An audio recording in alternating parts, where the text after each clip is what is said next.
दोस्तों, वीर Teja ji coaching classes में आपका हार्दिक अभिनंदन और स्वागत। मैं आपका दोस्त तेजपाल। हम बात कर रहे थे राजस्थान की नदियों की, और राजस्थान की नदियों के अंतर्गत हमारी जो नदी चल रही थी वो लूणी नदी चल रही थी। और आज हम जो पढ़ेंगे वो लूणी की सहायक नदियों के बारे में अध्ययन करेंगे। लेकिन उससे पहले लूणी नदी के बारे में दो चार जानकारी इंपॉर्टेंट रह गई थी, पहले उनके बारे में हमें पढ़ते हैं। तो देखो, लूणी नदी, लूणी नदी, देखो दोस्तों, राजस्थान की दो नदियां ऐसी है। एक नदी का तो लूणी नाम है, एक नदी का तो नाम है लूणी, और एक नदी है जिसका नाम है बनास नदी। बनास नदी एक तो हो गई लूणी नदी, और दूसरी कौन सी हो गई? बनास नदी। लूणी और बनास राजस्थान की दो ऐसी नदियां हैं जो अरावली पर्वत श्रृंखला को या अरावली को मध्य से काटती हैं, मध्य से काटती हैं। ये आपको याद रखना है दोस्तों कि दो नदियां ऐसी है राजस्थान की। एक नदी का तो नाम हो गया लूणी और एक नदी का नाम क्या हो गया? बनास। लूणी और बनास राजस्थान की दो ऐसी नदियां हैं जो अरावली को मध्य से काटती हैं, या मध्य से क्या करती हैं? विभाजित करती हैं। किस प्रकार से करती हैं? तो देखो, ये इस प्रकार से अरावली की फाड़ियां राजस्थान के मध्य से गुजरती है। अरावली की फाड़ियां, यहां से एक नदी निकलती है अरावली के पूर्व से, जिसका नाम क्या है? लूणी नदी। और इसके पश्चिम से यहां से राजसमंद से एक नदी निकलती है जिसका नाम क्या है? बनास नदी। यह बनास नदी इस प्रकार पश्चिम से पूर्व की तरफ आती है, अरावली पर्वत श्रृंखला को काटती है। और यह जो हमारी लूणी नदी है यह पूर्व से पश्चिम की ओर आती है, और यह भी मतलब अरावली पर्वत श्रृंखला को काटती है। तो ये दो नदियां ऐसी है राजस्थान की, एक तो लूणी नदी और एक बनास नदी, जो अरावली को मध्य से काटती है या विभाजित करती हैं। उसके बाद में हम आगे देखें, नंबर 2 लूणी। नंबर 2 के हम बारे में बात करें तो लूणी राजस्थान की ऐसी नदी है जो अधिक वर्षा वाले क्षेत्र से कम वर्षा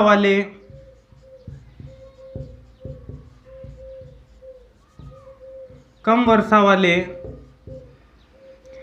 क्षेत्र में बहती है, क्षेत्र में बहती है। किस प्रकार से बहती है? देखो, लूणी एक राजस्थान की ऐसी नदी है जो अधिक वर्षा वाले क्षेत्र से कम वर्षा वाले क्षेत्र में बहती है। ये देखो, हम इस प्रकार से राजस्थान का डायग्राम देखते हैं तो इस प्रकार से हम राजस्थान का जब मानचित्र देखते हैं तो इस प्रकार से ये अरावली पर्वत श्रृंखला, और यहां से एक नदी निकलती है जिसका नाम क्या है? लूणी नदी। ये दिशा कौन सी है? पूर्वी दिशा। ये पूर्वी दिशा से निकलती है, हम कह सकते हैं मध्य राजस्थान से निकलती है। तो मध्य राजस्थान या पूर्वी राजस्थान में वर्षा क्या होती है? अधिक। और इसका बहाव जो क्षेत्र है वो दक्षिण पश्चिम राजस्थान है, दक्षिण पश्चिम राजस्थान में ये बहती है। और यहाँ पश्चिम में हमारा थार का मरुस्थल है, या हम कह सकते हैं कि पश्चिम राजस्थान में वैसे ही वर्षा क्या होती है? कम होती है। तो ये मतलब अधिक वर्षा वाले क्षेत्र से कम वर्षा वाले क्षेत्र में बहती है। आप जानते हो अच्छी तरीके से कि पश्चिम राजस्थान या थार के मरुस्थल में वर्षा क्या होती है? कम होती है। और वहां पर कौन सी नदी बहती है? लूणी नदी। तो अधिक वर्षा वाले क्षेत्र से कम वर्षा वाले क्षेत्र में बहने वाली नदी कौन सी है? लूणी नदी है। नंबर 2 हम बात करें तो लूणी। नंबर 3 हम बात करें तो लूणी एक राजस्थान की ऐसी भी नदी है जिसके ऊपर एक बांध भी बना हुआ है। देखो, एक जिला है राजस्थान का जिसका नाम है जोधपुर। कौन सा जिला? जोधपुर जिला। और जोधपुर जिले में लूणी नदी पर एक बांध बना हुआ है, उस बांध का नाम है जसवंत सागर बांध। कौन सा बांध दोस्तों? जसवंत सागर बांध। यह भी एग्जाम में बहुत बार पूछा गया है कि लूणी नदी पर कौन सा बांध बना हुआ, तो याद रखना जसवंत सागर बांध बना हुआ। पूछा जाए जसवंत सागर बांध कहां पर है, तो जोधपुर जिले में किस नदी पर है? लूणी नदी पर है। अगर हम नंबर 4 की बात करें तो नंबर 4 पर क्या आएगा? इसका प्रवाहित क्षेत्र। प्रवाहित क्षेत्र कि राजस्थान में लूणी नदी का प्रवाह क्षेत्र कितना है, ये या कितने क्षेत्र में प्रभावित होती है लूणी नदी, तो याद रखना दोस्तों 10.41%। राजस्थान में 10.41% पर कौन सी नदी प्रभावित होती है? तो लूणी नदी प्रभावित होती है। देखो, लूणी नदी एक बार पुनः देखो, लूणी नदी हमारी नदी कौन सी थी? लूणी नदी।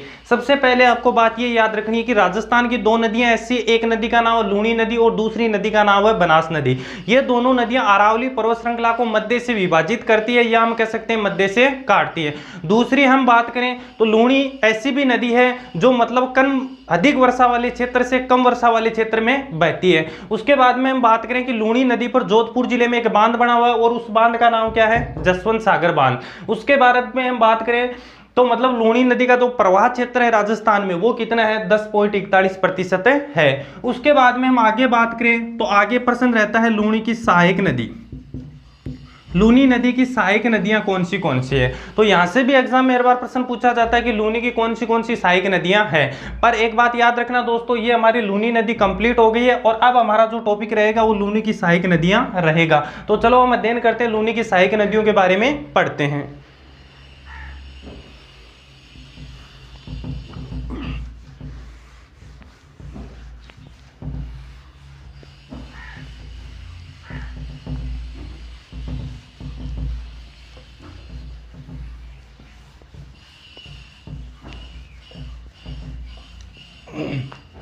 अब हम बात करेंगे लूनी की सहायक नदियों की। लूनी नदी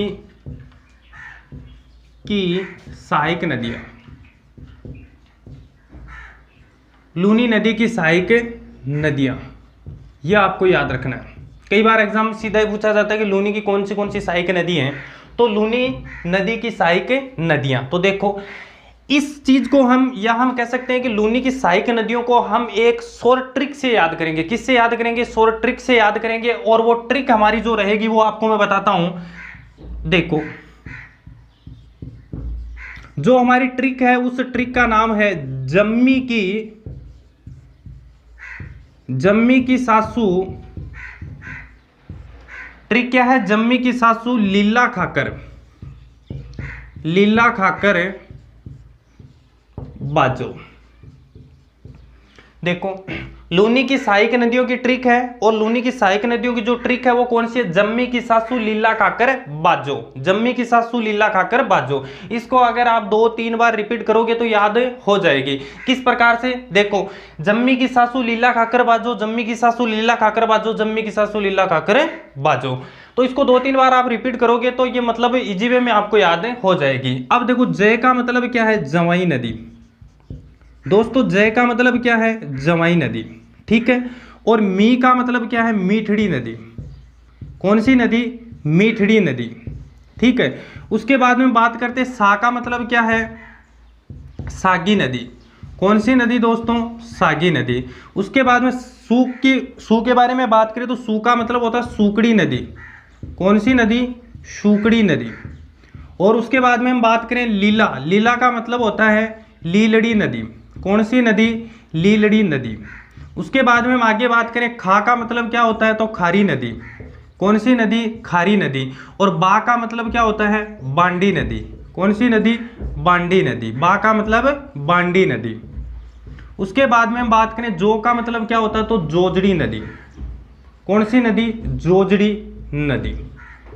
ये आपको याद रखना है। तो लूनी की सहायक नदियों की ट्रिक, जम्मी की सासू लीला खाकर बाजो। जय का मतलब जवाई नदी, मी का मतलब मीठड़ी नदी, की का कुछ बनता नहीं है, सा का मतलब सागी नदी, सू का मतलब सूकड़ी नदी, लीला का मतलब लीलड़ी नदी, खा का मतलब खारी नदी, बा का मतलब बांडी नदी और जो का मतलब जोजड़ी नदी। अब देखो यहां से भी एक प्रश्न बनता है और एकदम इंपोर्टेंट प्रश्न बनता है, एग्जाम में बहुत बार पूछा गया, राजस्थान पुलिस हो, रीट हो, चाहे पटवार हो। देखो प्रश्न यह रहता है, जोजड़ी नदी को लेकर हमेशा एग्जाम में प्रश्न पूछा जाता है और प्रश्न यह रहता है कि जोजड़ी नदी यानी जोजड़ी लूनी की एकमात्र ऐसी सहायक नदी है जो लूनी नदी में दाएं ओर से मिलती है, या हम कह सकते हैं दाएं ओर से गिरती है। तो यह प्रश्न पूछा जा सकता है कि लूनी की एकमात्र वह कौन सी सहायक नदी है जो लूनी नदी में दाईं ओर से मिलती है, तो वो कौन सी है, जोजड़ी नदी। और बाकी लूनी की जो सभी नदियां यानी बाकी लूनी की सभी जो सहायक नदियां वो कौन सी ओर से मिलती है लूनी में, तो बाएं ओर से मिलती है। किस ओर से, बाएं ओर से।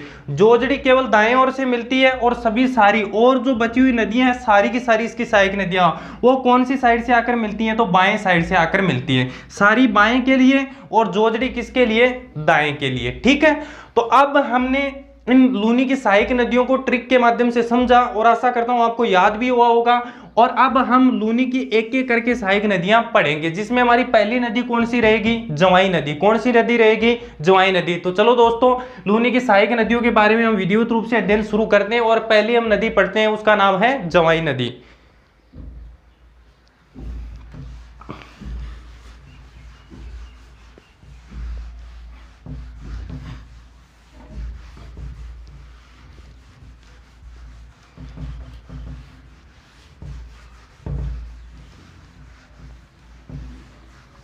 देखो दोस्तों, जवाई नदी,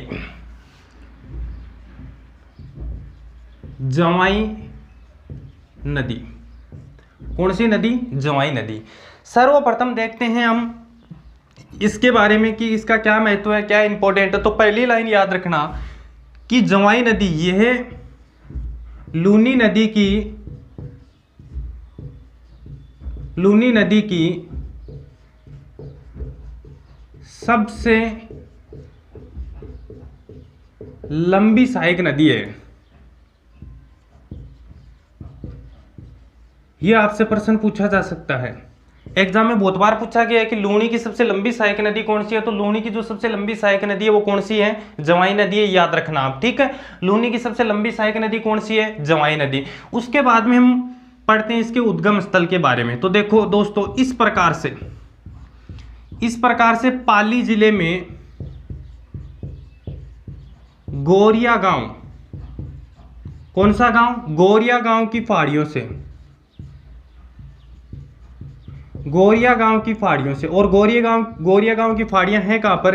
तो पाली जिले में स्थित है। कहां पर स्थित है? पाली जिले में स्थित है। ये आपको याद रखना है कि गोरिया गांव की पहाड़ियां पाली जिले में स्थित है और इन्हीं गोरिया गांव की पहाड़ियों से एक नदी निकलती है इस प्रकार से। ये याद रखना आपको, इस प्रकार से एक नदी निकलती है और इस नदी का नाम क्या है? जवाई नदी। हम कह सकते हैं ये जवाई नदी का क्या है? उद्गम स्थल है। यह आपको याद रखना है कि जवाई नदी का जो उद्गम स्थल है वो कौन सा है? गोरिया गांव की पहाड़ियां, पाली जिला, ये क्या है? उद्गम स्थल है। देखो, ये इस प्रकार से हमारी नदी निकलती है और इस नदी का नाम क्या है? जवाई नदी है दोस्तों। देखो,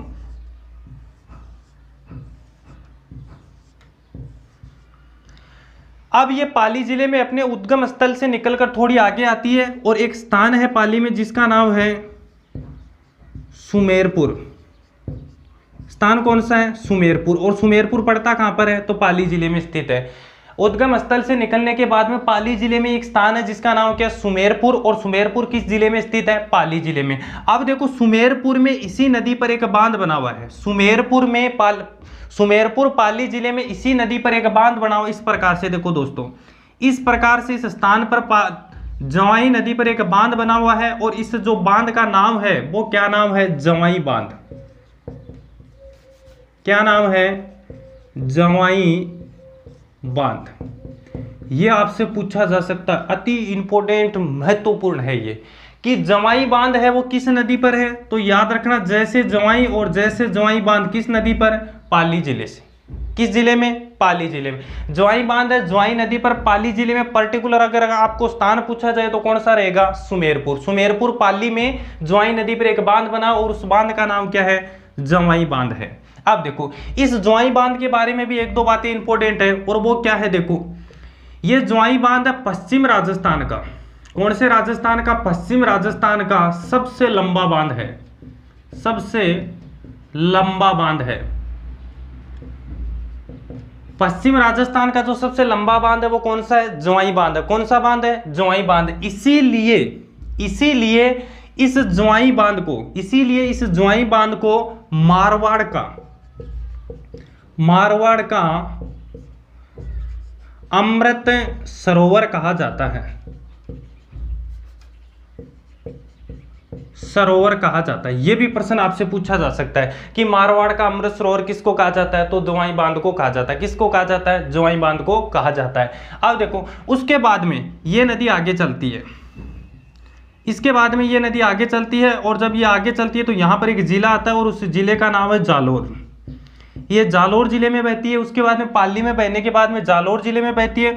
उसके बाद में इस प्रकार से ये नदी क्या लेती है? टर्न लेती है। क्या लेती है? टर्न लेती है। इस प्रकार से टर्न लेती है और ये चली जाती है बाड़मेर जिले में। कहाँ चली जाती है दोस्तों? बाड़मेर जिले में चली जाती है। यहाँ से ये बाड़मेर जिले में क्या करती है? प्रवेश करती है। और बाड़मेर जिले में एक गाँव है जिसका नाम है सिवाना। उस गाँव का नाम क्या है? सिवाना गाँव। ये आपसे पूछा जा सकता है कि सिवाना गांव कहां पर है? बाड़मेर जिले में।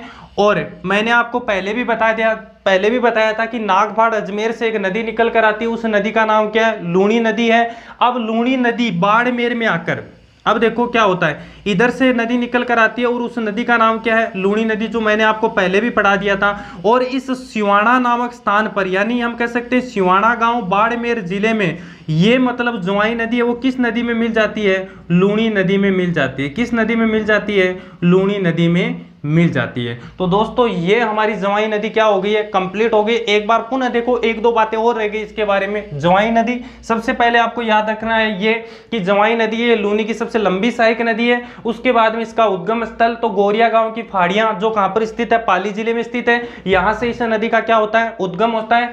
और उद्गम स्थल से निकलने के बाद में पाली जिले में एक स्थान है जिसका नाम क्या है, सुमेरपुर। और इस स्थान पर यहां पर एक बांध बना हुआ है ज्वाई नदी पर, जिसका नाम क्या है, ज्वाई बांध। और ज्वाई बांध पश्चिम राजस्थान का क्या है, सबसे बड़ा या सबसे लंबा बांध है। उसके बाद में इस ज्वाई बांध को मारवाड़ का अमृत सरोवर कहा जाता है। क्या कहा जाता है, मारवाड़ का अमृत सरोवर कहा जाता है। उसके बाद में पाली के बाद में ये नदी चली जाती है जालोर, और जालोर से कहां चली जाती है, बाड़मेर। और बाड़मेर में सिवाना नामक स्थान पर, या बाड़मेर जिले के सिवाना गांव में ये नदी किस नदी में मिल जाती है, लूणी नदी में मिल जाती है। तो ज्वाई बांध के बारे में एक बात और इंपॉर्टेंट है कि ज्वाई बांध में जब पानी की आवक कम हो जाती है, या हम कह सकते हैं ज्वाई बांध में जब पानी कम हो जाता है, तो ज्वाई बांध में पानी पहुंचाने के लिए एक बांध बनाया गया है और उस बांध का नाम है सेई बांध। कौन सा बांध दोस्तों, सेई बांध। और आपको ये याद रखना है जो सेई बांध है वो किस जिले में है राजस्थान के, तो उदयपुर जिले में है। किस जिले में है, उदयपुर जिले में है। तो जब कभी भी ज्वाई बांध का जल स्तर कम हो जाता है, या उसमें पानी की आवक कम हो जाती है, या उसमें पानी कम हो जाता है, तो मतलब ज्वाई बांध में पानी डाला जाता है। किस बांध का, सेई बांध का। किस बांध का, सेई बांध का। प्रश्न ये आता है कि ज्वाई बांध को जलापूर्ति होती है, तो जलापूर्ति होती है किससे, जलापूर्ति किससे होती है दोस्तों, तो सेई बांध से इससे क्या होती है, जलापूर्ति होती है। किस बांध को, ज्वाई बांध को। ज्वाई बांध को जलापूर्ति होती है सेई बांध से, और सेई बांध कहां पर है, उदयपुर जिले में स्थित है। तो ये हमारी ज्वाई नदी क्या हो गई है दोस्तों, कंप्लीट हो गई है। उसके बाद में हम बात करते हैं ज्वाई की सहायक नदियों की। तो एक तो इसकी सूकड़ी, एक तो सूकड़ी नदी इसकी सहायक नदी है, याद रखना दोस्तों। और नंबर 2 खारी। खारी और सूकड़ी दो ऐसी नदियां हैं जो किसकी सहायक नदियां हैं, ज्वाई की सहायक नदियां हैं। लेकिन ये याद रखना ये पर्टिकुलर दोनों लूनी नदी की सहायक नदियां हैं, लेकिन ये ज्वाई नदी के माध्यम से ही अपना जल किस नदी में डालती हैं, लूनी नदी में। लेकिन अगर ऑप्शन में ज्वाई नदी नहीं हो, लूनी नदी हो, तो ही आपको ये सूकड़ी और खारी नदी किसकी सहायक नदियां करनी है, लूनी की। अगर ज्वाई और लूनी दोनों ऑप्शन में हो तो उस समय आपको क्या करना है, ज्वाई नदी करना है। तो आशा करता हूं आपकी समझ में आई होगी दोस्तों। Thank you.